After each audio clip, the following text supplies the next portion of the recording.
জীবনের সমস্ত কষ্ট দুঃখ একদিকে, আর একদিকে রয়েছে সেই কষ্ট যেটা একজন বই প্রেমী শুধু বুঝতে পারবে। সেটা হলো একটা খুব ভালো বই পড়ে শেষ করার পরে আপনার সামনে বা আশেপাশে বা ওভার ফোনও যদি এমন কাউকে না পান যার সাথে সেই বইটা নিয়ে একটু আলোচনা করা যায় বা যাকে সেই বইটা নিয়ে একটু কিছু বলা যায়। তো আজকে বহুদিন পরে সেরকমই একটা বই পড়ে আমি শেষ করলাম, আর বইটা শেষ করার পরে ইচ্ছা হলো যে এই বইটা নিয়ে একটা ভিডিও বানাতেই হবে। বইটা হলো from a mountain in Tibet, লিখেছেন লামা ইয়েসে লোসাল রিনপোছে। আমি জানি না সঠিক উচ্চারণ করলাম কিনা, আমার যেটুকু মনে হয় যে এটাই হবে এটার উচ্চারণ। তো যাই হোক, বইটা নিয়ে কথা বলি। অসাধারণ একটা বই, এক কথায় বলতে গেলে সত্যি অসাধারণ একটা বই। যারা তিব্বত নিয়ে আগ্রহী, যারা বৌদ্ধ ধর্ম নিয়ে আগ্রহী রয়েছেন, বৌদ্ধ লামাদের জীবন কিরকম হয় এটা নিয়ে যারা জানতে চান, তাদের জন্য খুব ভালো একটা বই হলো from a mountain in Tibet. এই বইটা শুরু হচ্ছে লেখকের একদম ছোটবেলা থেকে এখনকার কাল সময় পর্যন্ত, মানে এখনো লেখক জীবিত রয়েছেন অনেকটাই, যদিও ওনার বয়স হয়ে গেছে, কিন্তু এখনো উনি জীবিত রয়েছেন। তো ওনার এই পুরো জীবনকালটা, ছোট থেকে যতটা ওনার মনে আছে সেখান থেকে শুরু হচ্ছে এই বইটা। পুরো জীবনকালটা আপনি এই বইটার মধ্যে পাবেন। এটা শুরু হচ্ছে এমন একটা জায়গায় যখন লেখক 8 বছর বয়সী, এবং সেই সময় তিব্বতকে চীন অধিগ্রহণ করে নিচ্ছে। তিব্বতী মানুষের জীবনযাপন, তাদের ধর্ম, সবকিছুর উপরে ভীষণভাবে চীনের একটা প্রভাব পড়তে শুরু করেছে। এই সময় তিব্বতের সাধারণ মানুষের জীবন, বিশেষত যারা ধর্মের সঙ্গে যুক্ত রয়েছেন, লামা, বিভিন্ন বৌদ্ধ মঠগুলো, এদের জীবনযাত্রাটা কিরকম ছিল সেটাই বইটা থেকে জানতে পারবেন।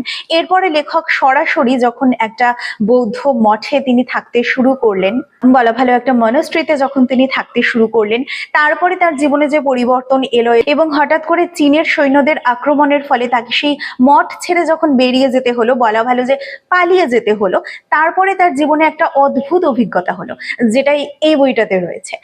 অভিজ্ঞতাটা আমরা ঠিক বুঝতে পারবো না এই বইটা যদি না পড়ে, যে এরকমও জীবন হতে পারে, এরকমও কারোর সাথে হতে পারে। 300 জন মানুষ যারা একসাথে তিব্বত থেকে পালাচ্ছেন, চলে আসছেন ভারতে, তারা তিব্বতের সীমানা যেটা, সেখানে পৌঁছতে চাইছেন, এবং শেষ পর্যন্ত এসে পৌঁছচ্ছেন সেই 300 জনের মধ্যে মাত্র 11 জন।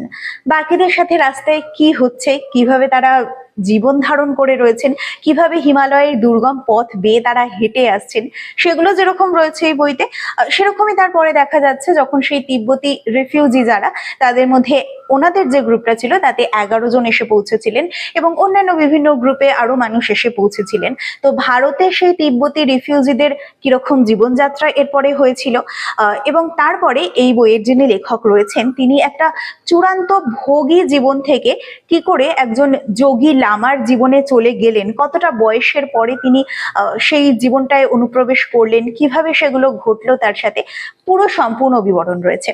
এটাকে কোনো সো কল্ড মোটিভেশনাল বা সেলফ হেল্প জাতীয় বই আমি একেবারেই বলবো না, কিন্তু অনেকটাই সেই ধাঁচের বই। যদি আপনি মন দিয়ে পড়তে পারেন, যদি আপনি উপলব্ধি করতে পারেন এবং তারপরে নিজের জীবনে সেটাকে কার্যকরী করতে পারেন, তাহলে তো অবশ্যই এটা একটা মোটিভেশনাল এবং সেলফ হেল্প বই হতে পারে। কিন্তু এটা প্রাথমিকভাবে সেই ক্যাটাগরির বই নয়। যারা বৌদ্ধ ধর্ম নিয়ে জানতে চান, ইন্টারেস্ট রয়েছে যাদের, তাদের এই বইটা বেশ ভালো লাগবে। তো যাই হোক, এই বইটা from a mountain in Tibet আমি কিনেছি অ্যামাজন থেকে। আপনি যদি কিনতে চান, পড়তে চান, তাহলে লিঙ্ক আমি ডেসক্রিপশন বা কমেন্ট সেকশন কোথাও একটা দিয়ে দেবো, দেখতে পারেন। That's all for today, by.